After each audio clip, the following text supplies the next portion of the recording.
Here it is, right here. This is where millions of Americans just lost leverage they didn't even know they had. I'm watching Trump slap a 10% tariff on Canadian energy, thinking he's squeezing Canada for cash.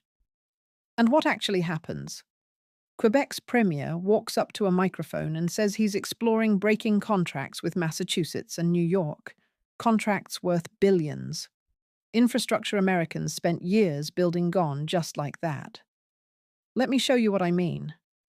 Massachusetts just finished a transmission line. 10 years of construction took them through legal battles, environmental fights, public referendums. The New England Clean Energy Connect. It literally went live this month, January 2026, 145 miles of high-voltage cable, bringing Canadian hydropower straight to Massachusetts. The state celebrates, the governor gives speeches about clean energy and lower bills. They're planning to get 20% of their electricity through this thing. Then Trump imposes tariffs, and Quebec stops selling power to the spot market. 2 days after the tariffs hit, the transmission line goes silent for over a week.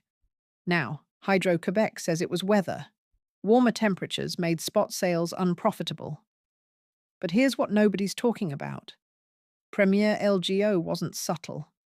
He went on television and said, Quebec is looking at breaking the contracts, not threatening, exploring legal options.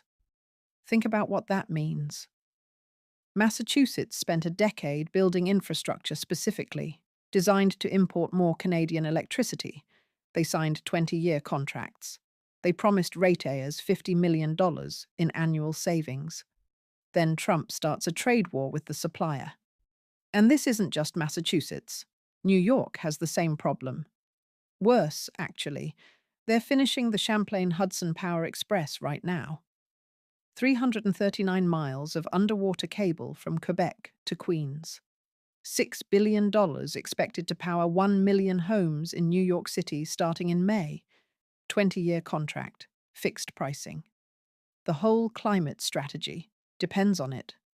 Trump's tariffs put all of that at risk. But here's where it gets complicated. This isn't about whether Quebec will actually cut the power. It's about what Trump just revealed. He showed everyone that New England is structurally dependent on Canadian electricity. And Quebec has options Americans don't have. Let me explain why this is so catastrophically stupid. For 40 years, New England has been buying power from Quebec. It started in the 1980s. They built a 932 transmission line from James Bay to Boston specifically to bring Canadian hydro south. The relationship worked because both sides won. Quebec had massive surplus capacity from dams in northern Quebec. New England had expensive fossil fuel generation and climate goals they couldn't meet domestically. Vermont gets 25% of its electricity from a single contract with Hydro-Quebec. 25%. That contract runs through 2038. It's been keeping Vermont's rates stable, while other New England states saw 20–40% price spikes. One contract, one supplier. 40% of Vermont Electric Co's power comes from Canadian imports. New York imported 7.7 terawatt-hours from Quebec and Ontario last year. That's not backup power. That's structural dependency. And Trump walked right into it. He saw Canadian energy and figured he'd charge 10% extra. Didn't consult anyone who understands how electricity actually works. Didn't think about the transmission infrastructure. Didn't consider that electricity isn't like oil. You can't put it on a tanker and ship it to Asia. Electricity flows through wires between directly connected grids. Quebec has the dams. Quebec has the reservoirs. Quebec can hold water or release it based on when prices are best. New England. New England has natural gas plants, some nuclear, growing renewables, and a desperate need for more clean power than they can generate themselves. The dependency runs one direction, and Trump just reminded everyone which direction that is. Wait, it gets worse. Most people don't think, about where their electricity comes from. You flip a switch, Lights work, the grid is invisible. But in New England, that invisible infrastructure is heavily Canadian. And what Trump did was make it visible in the worst possible way. Let's talk numbers. Real numbers. In 2024, Canada exported about 30 terawatt hours to the United States. Total value $2.7 billion Canadian. Not huge for Canada's economy, but critically important for specific regions in the US. New York alone imported 7.7 terawatt hours. New England gets roughly 5% of its total electricity from Canada in normal years. But during peak demand, winter cold snaps, summer heat waves, that percentage jumps way higher because Canadian hydropower is cheaper and more reliable than running natural gas plants when spot market prices spike. Here's what I'm about to show you changes the whole picture. New England's grid runs on natural gas. Over 60% of generation comes from gas-fired plants. When demand surges, natural gas prices explode because the same pipelines supply heating, fuel, and power plants. Wholesale electricity costs can jump to multiples of normal rates. Canadian hydropower dampens those spikes. When New England prices surge, Quebec sells more electricity south, bringing prices back down. Consumers don't see the massive rate increases they would experience without imports. Without Canadian power, New England faces two options. Build more natural gas generation, expensive, contradicts every climate goal, or build massive battery storage to back up renewables. Even more expensive, nowhere near commercially viable at the required scale. So, Massachusetts and New York chose a third option. Import clean Canadian hydro through dedicated transmission lines with fixed pricing. Billions spent on infrastructure that only works if Quebec actually sends the electricity. Now, what I'm about to tell you kept me up last night. These aren't spot market purchases.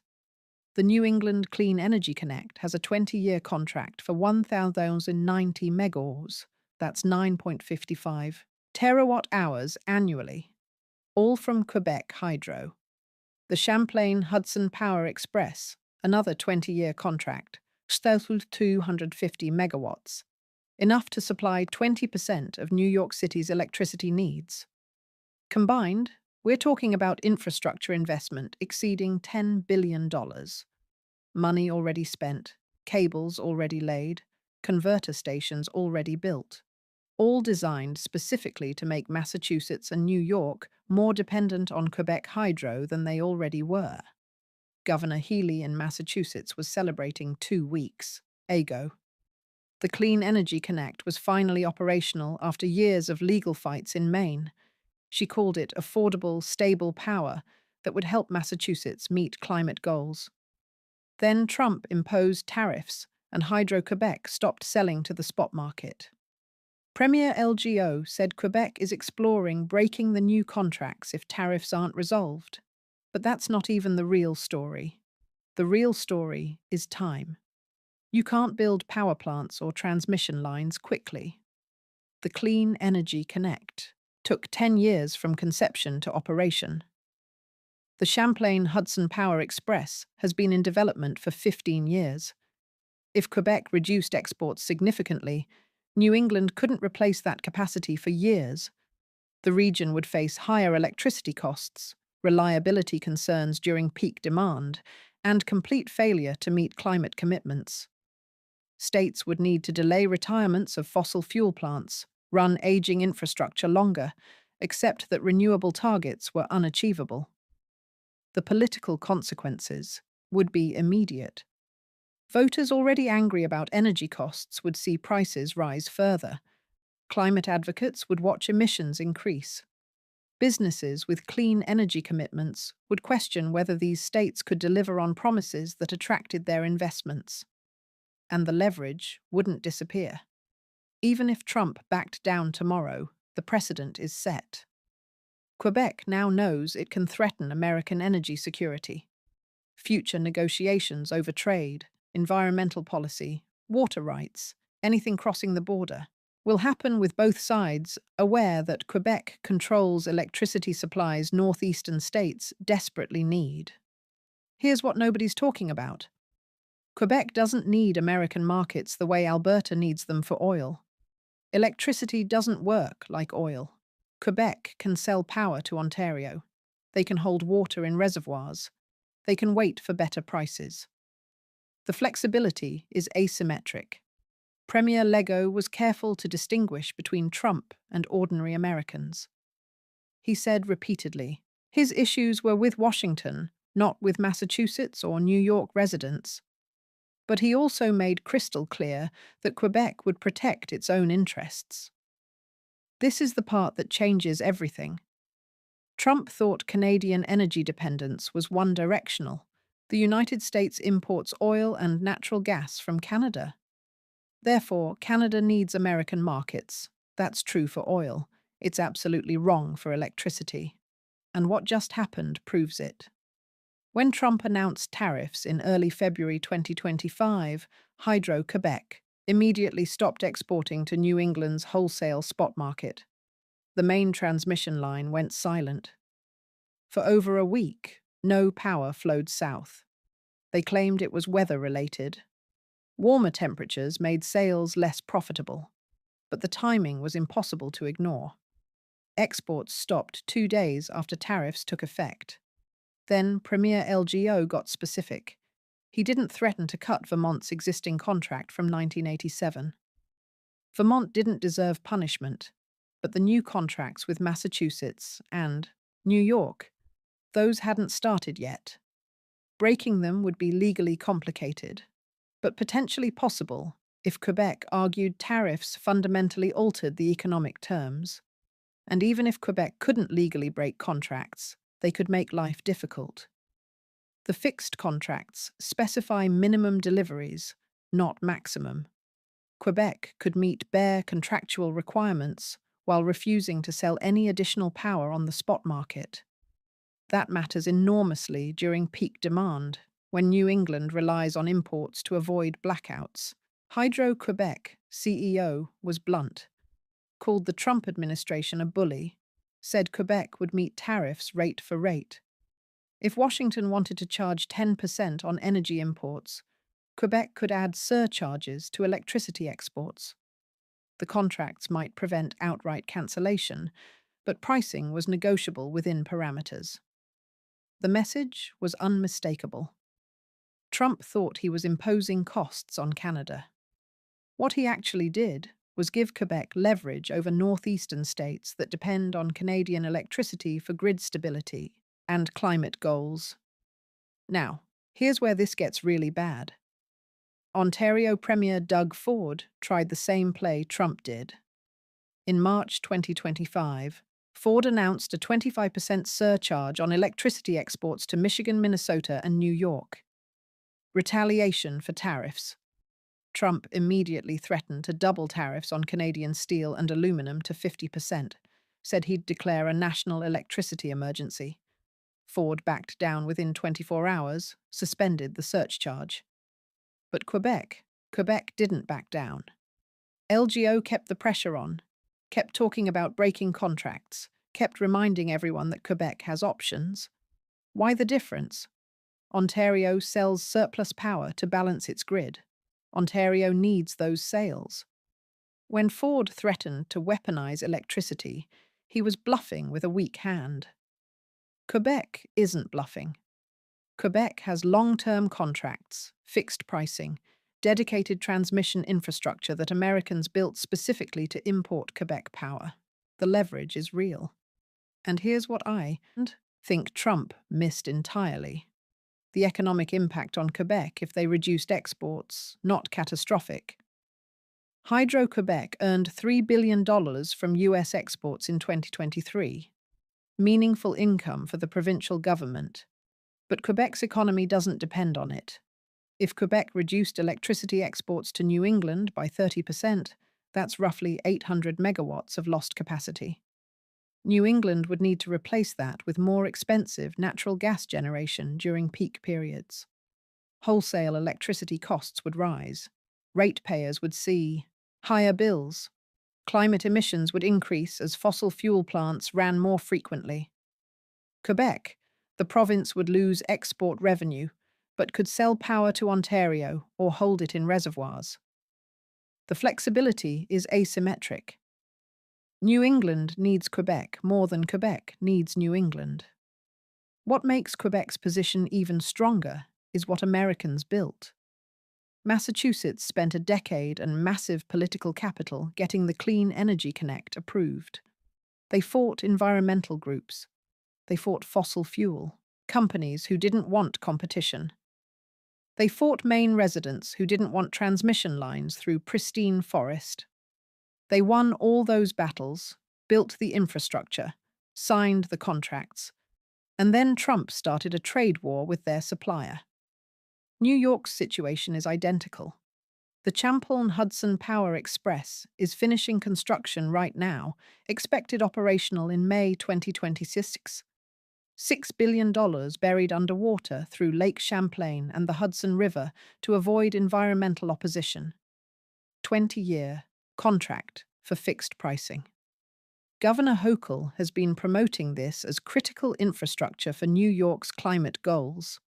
The state needs to hit 70% renewable electricity by 2030.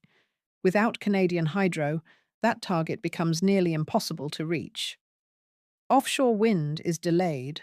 Solar deployment is slowed by grid constraints. The Champlain-Hudson line was supposed to deliver firm, around-the-clock electricity. Now it's a liability because Trump gave Quebec the ability to threaten it. But wait, there's something even worse I haven't told you yet. The immediate crisis was diffused. Trump paused many Canadian tariffs temporarily. Quebec hasn't followed through on threats to break contracts. The Clean Energy Connect is operational and delivering power as contracted. The Champlain-Hudson line is still on schedule for May, but the damage is done. The trust that allowed 40 years of electricity cooperation is fundamentally shaken. Premier LGO said it explicitly. Quebec can never trust. The United States the same way again. That's not rhetoric. That's strategic recalculation. Future energy projects will happen with Quebec keeping options open. Maybe smaller contracts, maybe more flexibility to redirect power to Ontario, maybe less willingness to invest in infrastructure that only benefits American markets. And here's what that means in practice. Massachusetts and New York are stuck. They've already spent billions on transmission lines that only work if Quebec sends electricity. They can't rebuild their energy strategies around different suppliers. Canadian hydropower is the only clean base load option within realistic transmission distance. The result is exactly the opposite of what Trump intended.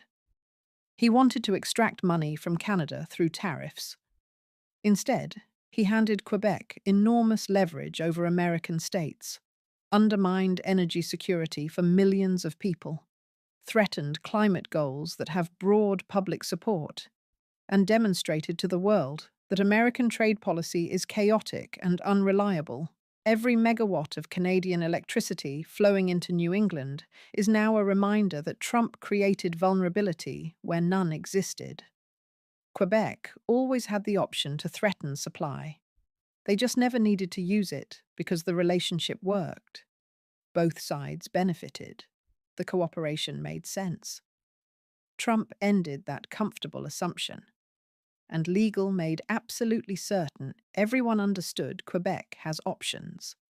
Options that would leave New England scrambling for power, paying higher prices, burning more fossil fuels, explaining to voters why electricity bills jumped because of a trade war they opposed.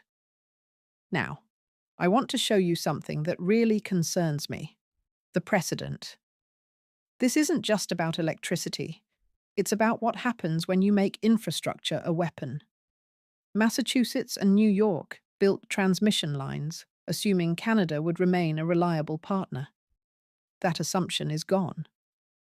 Other states watching this, they're reconsidering cross-border projects. Why invest billions in infrastructure if the president can start a trade war that makes it worthless?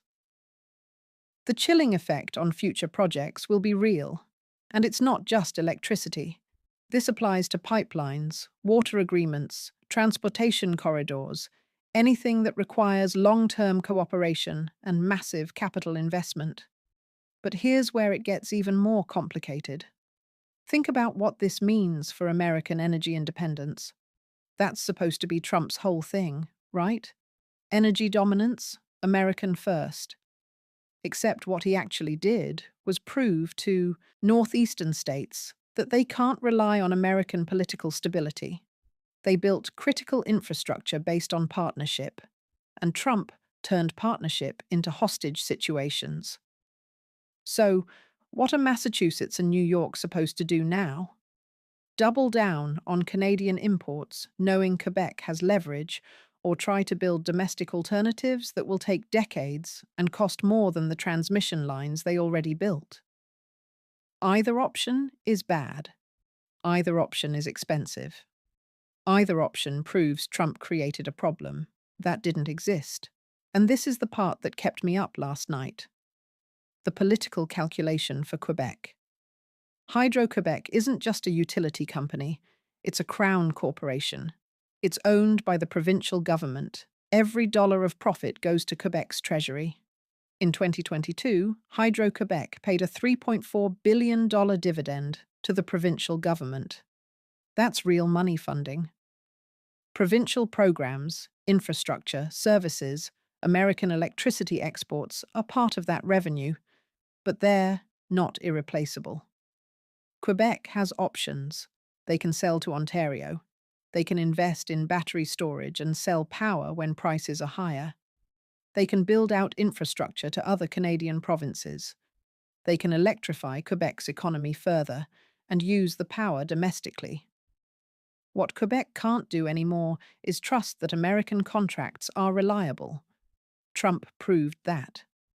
Even with signed agreements, even with billions in sunk infrastructure costs, even with 40 years of successful cooperation, American political leadership can threaten it all on a whim. So Quebec will hedge.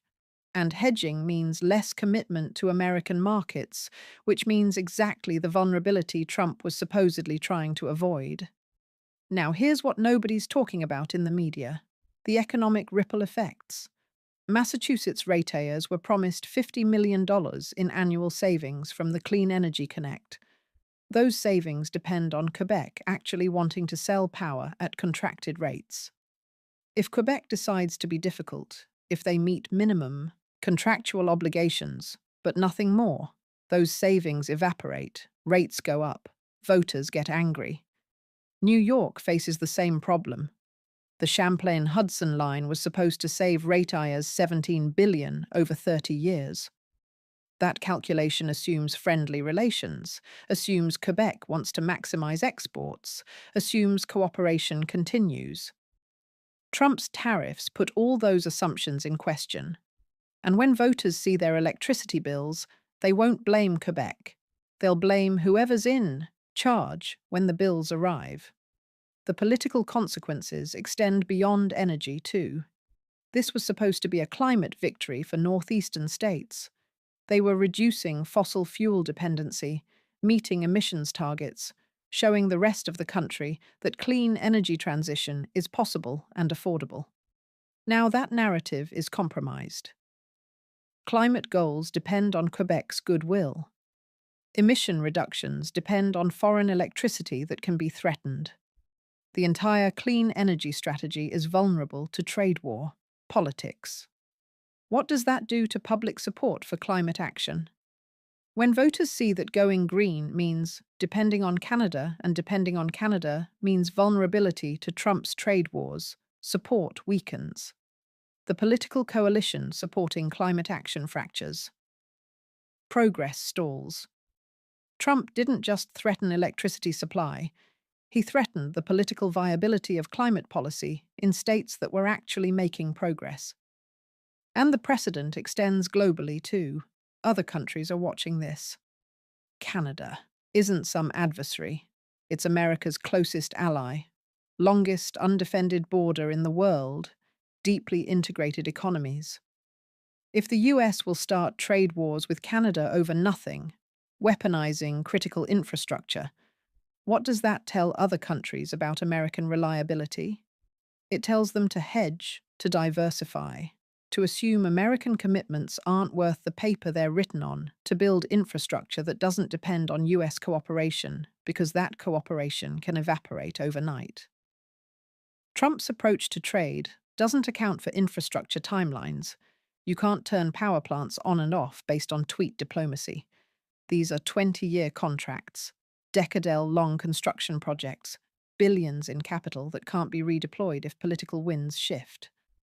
And what really keeps me up is this: the lights are still on.